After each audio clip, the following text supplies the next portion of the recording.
Don't sleep on the big box stores. I don't have a lot of plant shops near me, so whenever I'm near a Lowe's and a Home Depot, I tend to try to stop in to see, what they've gotten in, see if you can find any rare or interesting varieties. And the past couple weeks, I have walked away with a good 5 new plants that I was not expecting to find there. So I'm going to share them with y'all. The first one that I found was this guy. This is the Hoya Chauke. Let's see it here.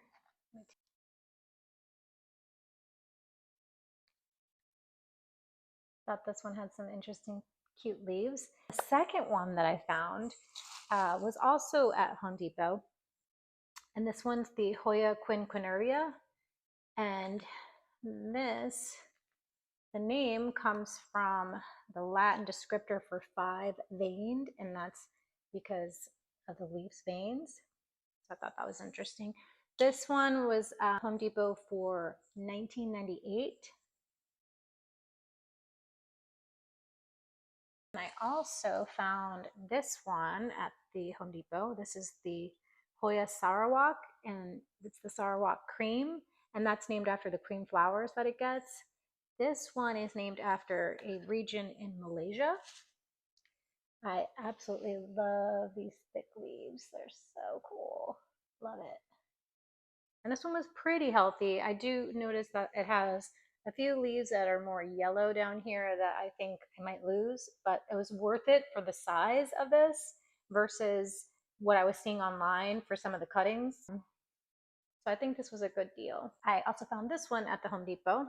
This is the Hoya Lowe, and that's named after a province in Thailand. This one has a long, skinny leaf. This one was in pretty good shape. I didn't see anything wrong with this one at all. So this one goes for $29.98 at Home Depot. Had a lot of new growth, some little baby leaves coming in here. So this was a good find. And this one I was really excited about at Lowe's because I actually collect the Scindapsus, trying to build up my collection. I have any ones that I could find. So I was really excited when I got into the Lowe's today and I found this one. This is the Scindapsus Mount Salak. I absolutely love these leaves. I'm so excited. I just love the variegation pattern on it. Depending upon the light, you'll see like a little bit more yellow tones to it, mixed with the silver tones. So this one had some good growth. There was quite a few of these. I would say at least 20 of them there on the bottom shelf. And it was like the last thing that I noticed before I was about to leave. So I pulled them all out and I looked at all of them and tried to see which one had the least damage. So this is what I ended up with. I'm so excited. I'm not a fan of the pot, so I'm probably going to switch that out. It's a little too big for the size of the plant. But other than that, I'm really excited about this one. So this is named after a mountain in Indonesia. So really neat. So that's what I walked away with today. So now the next thing I'm going to do is go through the plant, pull out any dead pieces, wash it thoroughly. I really want to change out the soil. Some of these were very overwatered. I want to make sure that I do my chunky soil mix for them and again, give them a really good cleaning. There's a lot of spiders crawling around in the lower shelves where these were, and the other ones here. I just want to give them a nice once over, and so we're going to do that next. I'm going to walk you through my process when I bring home a new plant. The first thing I do is get my mat out. I like to work in my kitchen. I have a large island, which is perfect, and I've got the sink right behind me when I need it. And so what I do is I have this rolling cart, and the cart has everything that I need supply-wise, soil at the top, and this I keep right by my side so it keeps the plant supplies out of my kitchen, and I can put them away when I'm done.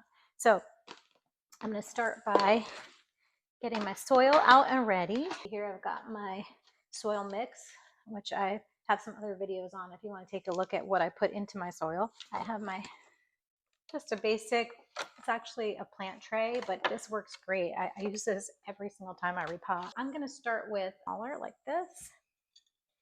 And I'm going to try to just get rid of the soil because I usually tend to try to get away from what the plant was grown in from its growing conditions in the greenhouses, since our conditions are very different in our home. I like to work away the soil, especially if there's any pests. And also it gives me a chance to take a look at the roots, see how they're doing, and put my own mix into play.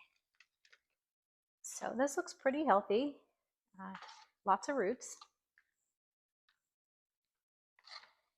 It's pretty wet, so it makes it a little tougher to work away the soil. And I don't want to damage any of the roots by not being gentle here. Sometimes what I do is my little tools that I keep in my cart. One of the best tools ever, and I will say this in all my videos, is a simple chopstick or just a plastic knife. They are just a great tool.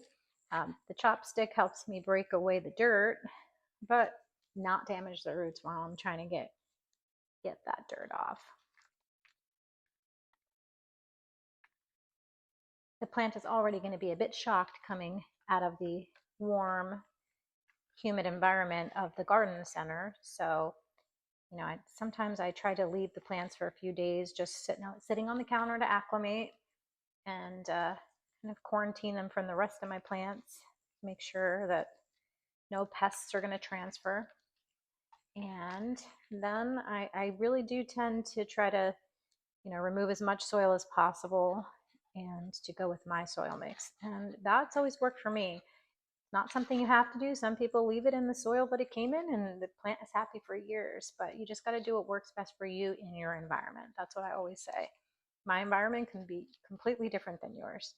So you just got to get a feel of what works for you. But honestly, when it's a new plant and it's been in a condition where, it's not being cared for the way that we would care for it, I like to take a look and make sure that the roots look okay. And if you get it from a big box store, you have that opportunity to bring it back if something looks wrong.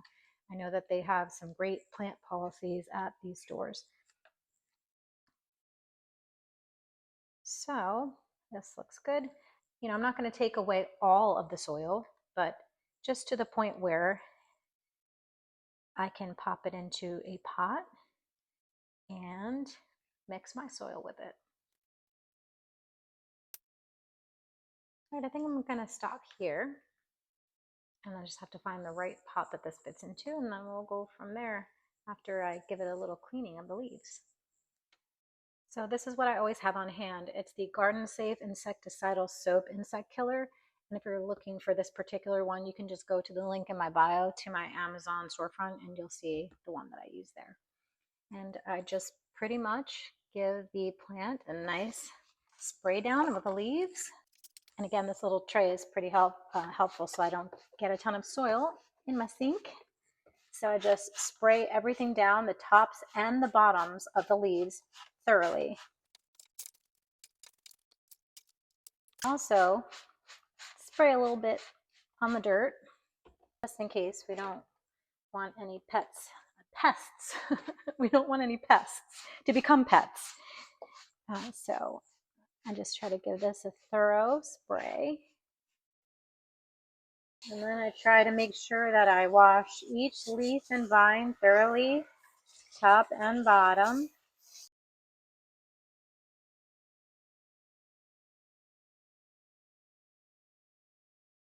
I think that the pot that this came in is a good size, so we're going to use this. But what I did was I gave it a good cleaning first.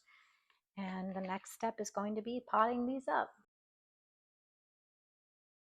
I always try to be careful about how I'm positioning them to make sure that once they're in the soil, they're going to cascade out versus mistakenly putting it facing the wrong direction and expecting it to be able to bend and twist the way that you want it to. So I think this will be a perfect combination for these 3 pieces. And we just got to fill it with soil. I think this is going to love this chunky soil mix that we have here. You'll see that I have different sizes of perlite and a nice airy soil and some orchid bark and some pieces of charcoal, horticultural charcoal. Okay, there we go. And I'm gonna give this a little pat down, get the soil to settle a bit. I'm going to use my systemic granules by Bonai. These go into all my plants. I don't want any pests, so I tend to just use my scooper. It's a lot easier to pour it in than using the container. And I just give it an ample amount. And go all the way around. And then I do another pat down so that it goes down into the soil. Add a little bit more soil at the top here since it's settled down a little bit. You'll want to fill it where you leave yourself enough room for watering and you don't get overflow. And of course, you don't want to cover the leaves. All right, I think that's perfect. Sometimes I throw some of the larger pieces of the perlite around the top. And that's really because I'm just paranoid to have the leaves touching the soil, you know, after watering. You've got that wet soil for a while. I just like the leaves to kind of have something to lean on. This is just me. This is not something that anyone taught me. Just something I prefer. Grab some of the larger pieces, and anywhere that there's a leaf that's going to touch the soil, I just kind of prop it in there, and that's just my thing. The next thing I'm going to do is just kind of spritz down the leaves with some water in the sink, clean the leaves off since they got a lot of dirt on them. Then I'm going to give it a thorough watering all the way through till it comes out the bottom, and this one's going to be ready for display.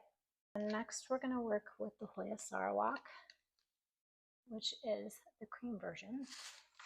And we're just gonna work this out of the nursery pot, the handy chopsticks. Gonna work this soil away, just trying to make sure we don't hurt the roots.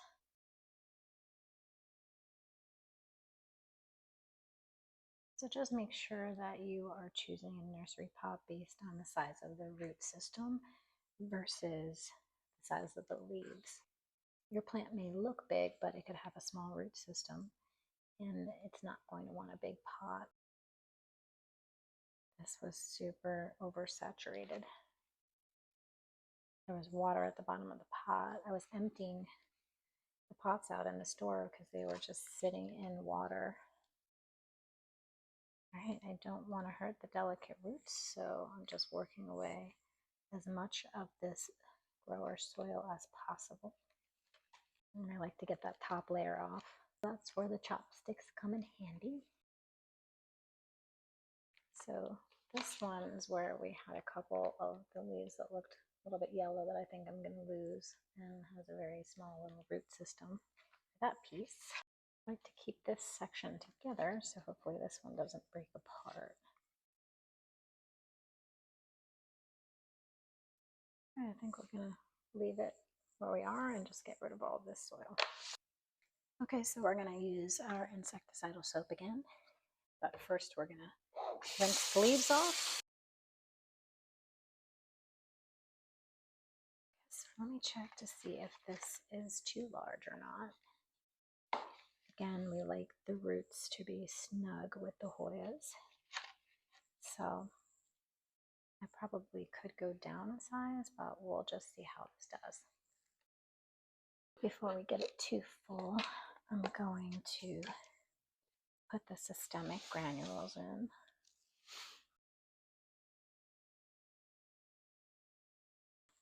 And if you're looking for a really thick, larger perlite size like this, I put the link in my bio in my Amazon storefront. And this is really great stuff, and I thought it was a pretty good price. Since this was in a little bit of rough shape, I want to just give it a little clean up here. This little part here looks good, so we're going to chop that off, but we do have a new small leaf growth here. And this leaf is half broken, so I'm going to give it a little trim. No one's going to know. Guy looks like it's on its way out the door, but I'm just going to let that happen naturally. All the other runners look pretty good. This leaf here is broken. I'm just going to give it a nice little trim. And the leaves that are yellowing, again, I'm just going to let them go through their stages naturally. But otherwise, looks great. Look at these beautiful leaves.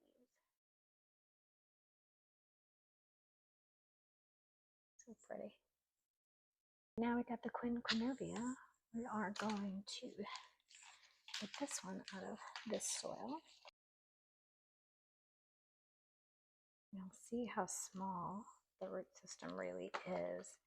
Once you clear away all this soil, you could really see what the roots are like. They're healthy, which is good. So this is what we're left with. And the next thing we're going to do is give these leaves a little cleaning. I think I'm going to go with a little bit smaller but longer pot size and see how it does. All right, how do we look? Got lots of baby leaves too. A bunch. Just one. A little tiny one. All right, can get this watered now. Okay, so here's a little tip for you. I wanted to use this pot with this plant. The problem is it's a little bit too tall. So this is why I always save containers. This was cottage cheese. So what I do is I just trim it down to whatever height that I need, and then I put it in upside down into the pot, and then just pop the plant in there, and it's perfect. Right here at the edge where I wanted it. So there's a little tip for you. Okay, we've already done 3 of the 5 new plants, and so the next one we're going to do is this little guy. This is the choke. This was really dry when I got it, and I doused it with water. It's already super dry again. It's going to love some new fresh soil, that's for sure. All right, handy chopstick. We're going to work away as much of this soil as we can. Okay, I think we've worked away enough of that soil. I'm going to leave some behind since the roots are very delicate. I don't want to break any more off than we might have. Okay, next we're going to give this a little clean.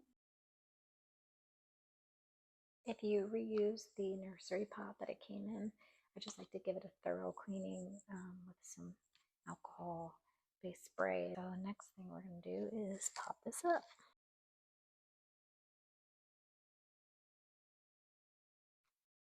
Okay, we're going to get this guy cleaned up a bit.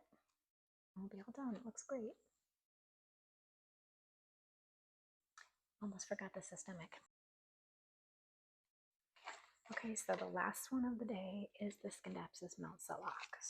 There was a lot of creepy crawlies on it in the store that I tried to knock off. So it's very oversaturated. I poured like this much water out of the catch pot. So this is when the knife comes in handy. I'm gonna work this away. So, oh my goodness. Look at these roots. Wow. It's all roots. Oh my goodness, it is like a sponge. Oh gosh. Completely oversaturated. This is going to take me a little bit to work away all this wet soil. What a wet, saturated mess. I can't believe the roots. I didn't expect that. I feel like I'm always rescuing plants from the big box stores. Well, I guess I worked away as much of this soil that I can out of this massive amount of roots. I'm gonna have to give the roots a little trim as well. I'm gonna clean it off first. We're gonna start with water again and the insecticidal soap.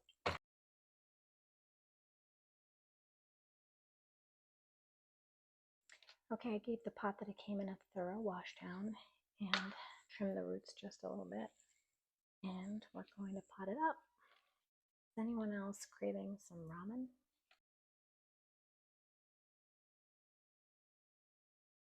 going to wrap it around the pot and tuck that aerial root in. And this one is when these little clips come in handy. I'm going to take these clips and I'm going to put them over the vine here that I'm wrapping around. And that'll help it stay put in the soil so it can continue to grow aerial roots, branch out the plant a bit more. Yep, we got one more right here. Try to use one of these clips to hold it down. Tuck in a few of these. Have these linked in my Amazon storefront if you're looking for something like this. It was a good price for quite a lot. They're not only great for when you're tucking the vines in, but if you have little cuttings, it helps hold them down into the soil. So, all right, I think we're good. We just need to do a little bit of the systemic and drop that in. So I'm just gonna clean all of that excess dirt off and water it, and we're good to go. This is the Hoya Lowe. This is the Hoya Sarawak.